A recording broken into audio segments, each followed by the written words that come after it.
Mamadou Idrissou, j'ai eu à parler déjà de son cas pour qu'il rentre dans ses droits. Mais, quelle heure il est sorti de son trou pour me demander de m'asseoir pour l'écouter parce qu'il va me donner des leçons.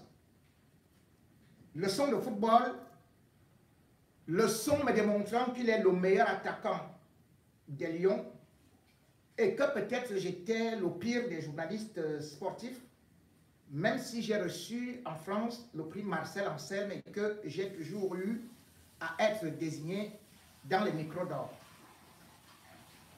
Mamadou Idrissou est donc celui-là qui, comme je le dis, a fait des affirmations péremptoires qui salissent non seulement la qualification des Lions arrachés de haute lutte, mais surtout démontrent surtout que il n'est pas fair play et qu'il n'est pas dans la critique, mais dans la destruction.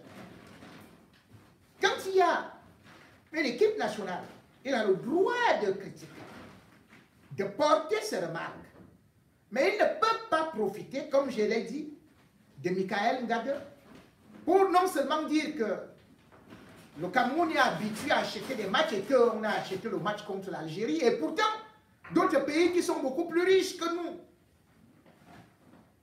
comme l'écrivait mon jeune frère, Jean-Claude Mbédé, qui est devenu italien, de nationalité d'origine camerounaise, il disait, mais 2 fois d'affilée l'Italie ne va pas à la Coupe du Monde. Ça veut dire que le Cameroun est plus riche que l'Italie. Pourquoi l'Italie ne parvient pas à acheter ses places? Tous les autres pays en Europe et en Afrique, ou bien l'Algérie, Samuel est plus riche alors qu'on dit qu'il est trop pauvre. Il est devenu plus riche que l'Algérie jusqu'à acheter les arbitres pour qualifier le Cameroun. En toute honnêteté, il devrait s'excuser pour dire « Je me suis emporté ». Il prendrait de la hauteur parce que l'erreur est humaine. Peut-être qu'il a versé toute bile et que parce que la langue peut être fourchue ou bien la langue n'a pas de frein et que les mots sont comme des flèches, une fois partis, ils ne reviennent plus, eh bien, il pouvait toujours, en toute honnêteté, reconnaître qu'il s'est trompé ou qu'il allait trop vite en besogne.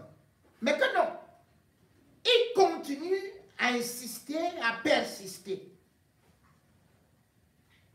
Mamadou Idrissou est justement ce genre d'attaquant qui n'a jamais eu le niveau des Lions indomptables.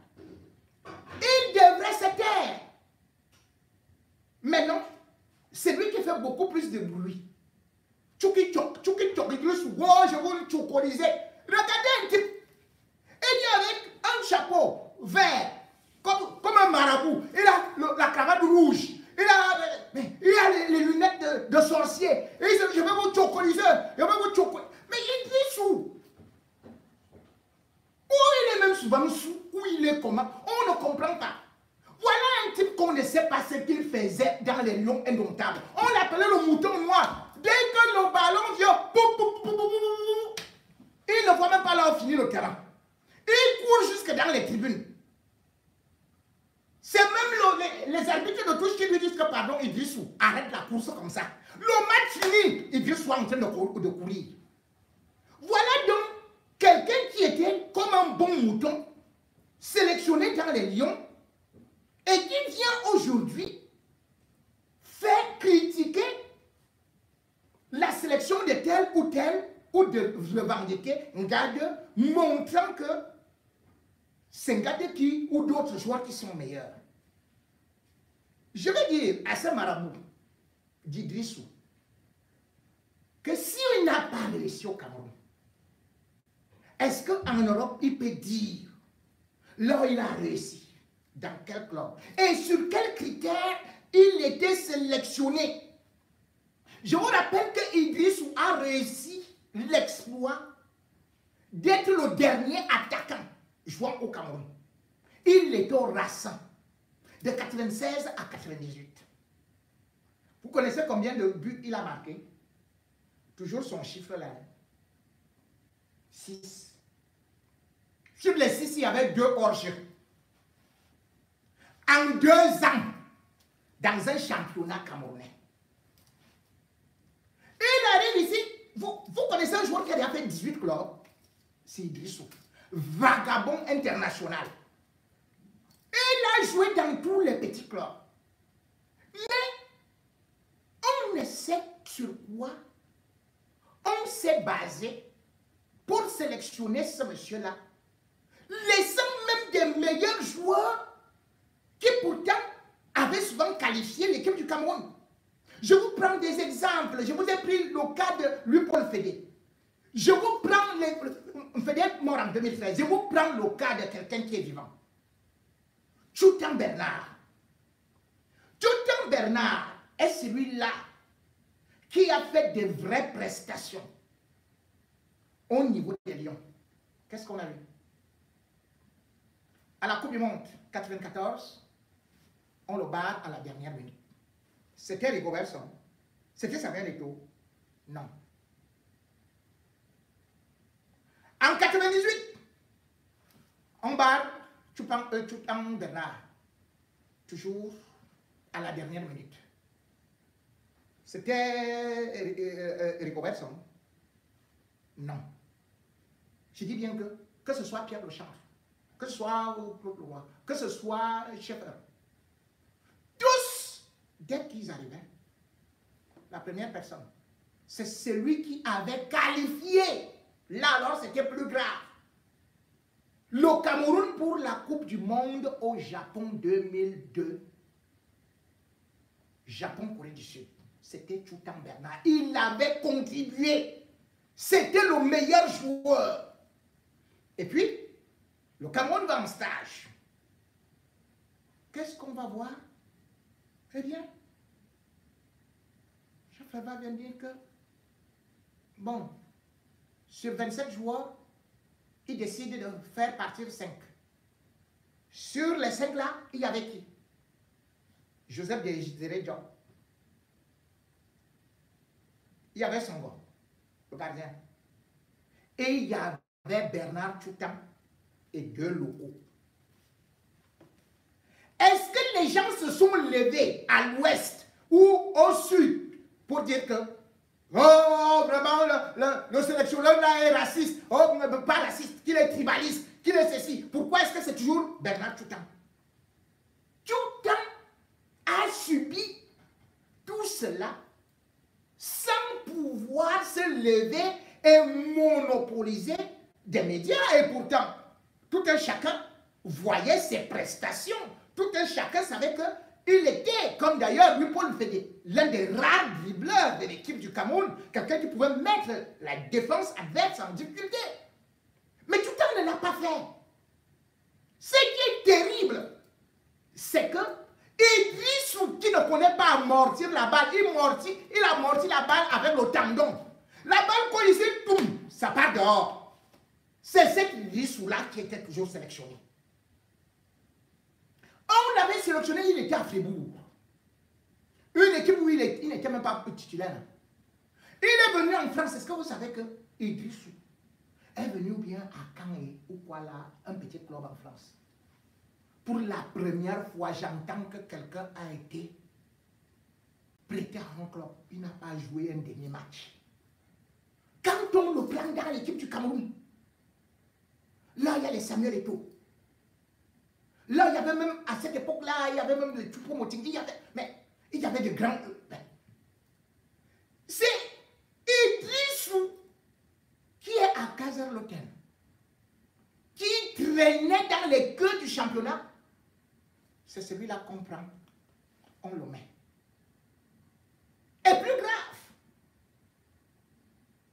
à la Coupe des Confédérations, en 2003, alors que Jean-Paul Akon avait dit que mais ce type n'est pas un joueur, subitement, on revoit en 2003 Idrissou, Manibou, dans son trou de souris, broup, Idriss se retrouve à la Coupe des Confédérations. Marc-Vivien Fouet était en colère. Mais attendez, avec tout ce qu'on a comme joueur, comme attaquant, mais c'est Idriss, mais ce type il sort d'où? Mais on le prend où? Vous vous rendez quand même compte que Marc-Vivien Fouet à l'époque était un joueur de l'Olympique Lyonnais, mais il avait été prêté à Manchester City. C'est-à-dire que ce n'étaient que des grands joueurs qui étaient là, dans l'équipe du Cameroun, qui remportaient des trophées sur le plan européen, sauf Idrissou. Sauf Idrissou. Et d'ailleurs, je crois bien que vous vous rappelez de ces tristes jours où, justement, Marc-Vivien Fouet s'écroule au stade Gerland. Finalement, il va mourir. Il y aura une cérémonie.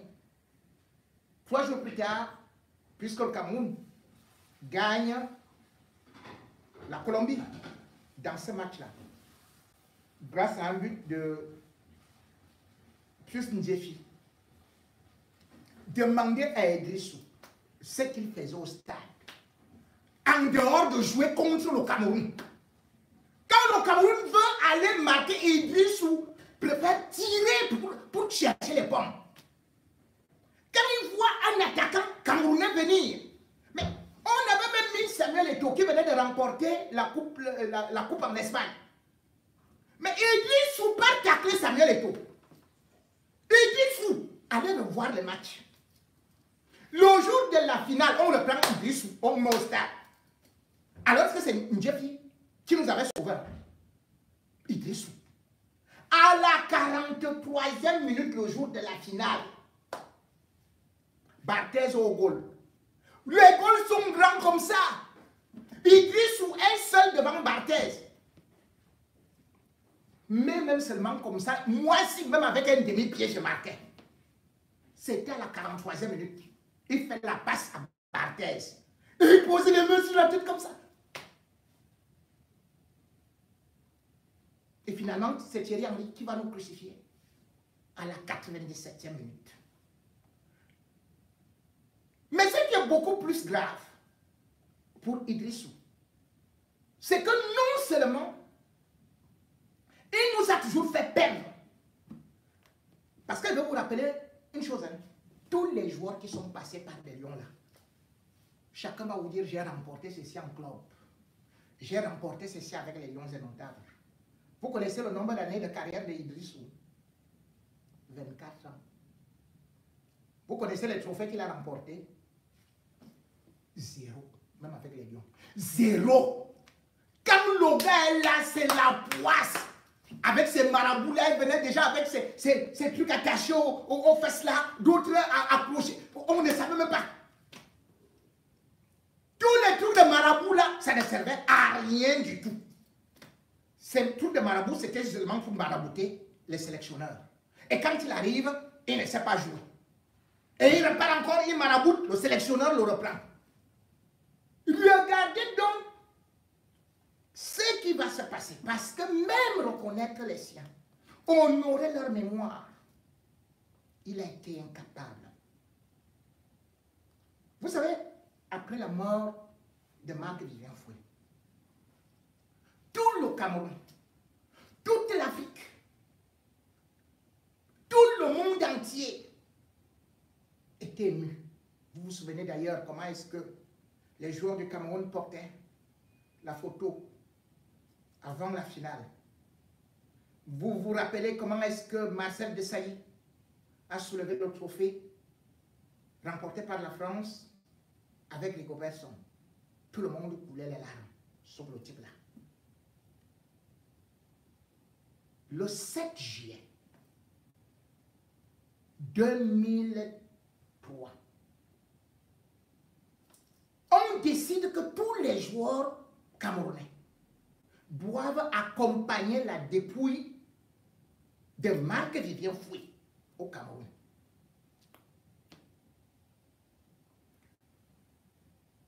Tous les joueurs se sont libérés. Ils sont montés dans l'avion. L'avion, c'était le Dja. On avait mis la dépouille de Marc-Vivien Foé dans la soute. La délégation était conduite à l'époque par Pierre Ismaël Bidoumpac, mené par Bamchoga. Et puis, boum, tout le monde est là. On croit qu'Idrissou est là. Idrissou a fui.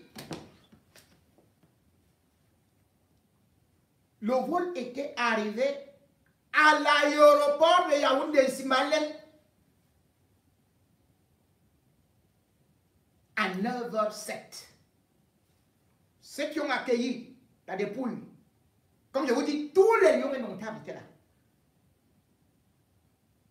C'est à l'époque, il y avait le secrétaire général à la présidence, ministre d'État, qui est actuellement en prison, à Tambabala. Il y avait Grégoire Wona. Il y avait même Joseph Wona. Il y avait aussi, voilà, je ne sais plus quel autre membre, certains autres membres du gouvernement qui étaient là. Les lions sont descendus, n'ont accordé ni interview, ni rien. Ils ont accompagné la dépouille de Marc-Vivien Foé. Ils ont respecté sa mémoire. Même Paul Biya, qui n'assiste pas souvent au deuil, était à la messe à la cathédrale à Yaoundé. Idrissou, tu étais où? Donc, ta haine contre Marc-Vivien Foé avec tes marabouts là. Pourquoi tu n'as pas voulu aller l'honorer?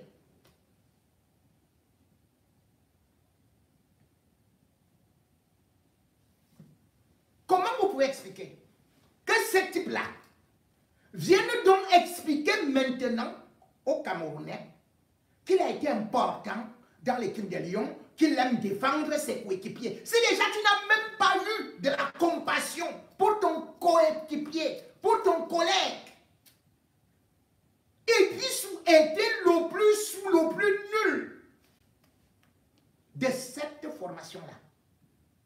Nous, on l'alignait pour qu'on perde des matchs. Un coureur, d'autres l'appelaient tout simplement à côté le Kounzé. Le Kounzé, c'était quelqu'un qui, à l'époque, montait ou escaladait le mont Cameroun, courait partout. C'était ça, Idrissou. Et il vient parler aujourd'hui du football. Il vient expliquer qu'il faut plutôt sélectionner tel ou tel. Le premier qui ne méritait pas la sélection dans les Lions, c'était Idrissou. Mais comme à l'époque, je continue à le dire, et il y a Mohamed, étant du Nord, eh bien, il fallait qu'on fasse une sorte de roue d'équilibre régional. Mais il y avait d'autres joueurs au Nord qui valaient la peine, qui avaient du talent. Mais Idrissou, c'était uniquement le favoritisme. C'est pour ça qu'ils croient que les autres qui sont là, qui méritent leur place, qu'ils ont acheté ces places-là. Non. Les places, même si je ne sais pas exactement tous les critères, mais quand on voit cependant à 80, 90, voire 95%, ceux qui ont été sélectionnés méritent d'être là. Mais Idrissou n'a jamais mérité de jouer dans l'équipe des Lions. C'est un joueur de sous-quartier. Et c'est pour ça qu'il n'a jamais rien gagné. Un joueur, à la fin de sa carrière, brandit ses trophées, brandit ses médailles. Et non tout simplement dire que tel était mon coéquipier Et j'ai marqué 6 buts en 11 ans. Très maigre pour un attaquant parce que même les Koundé, qui étaient des défenseurs, les Jérémy Ndjita, les Womelen, ils ont marqué plus de buts que Idrissou. Idrissou ne devait donc plus parler football. Parce qu'il fait partie de ceux-là qui ont profité du moment où c'était le règne de la médiocrité. Maintenant, il faudrait mériter, il faudrait démontrer que non seulement on est titulaire, mais qu'on évolue dans un club de haut d'état.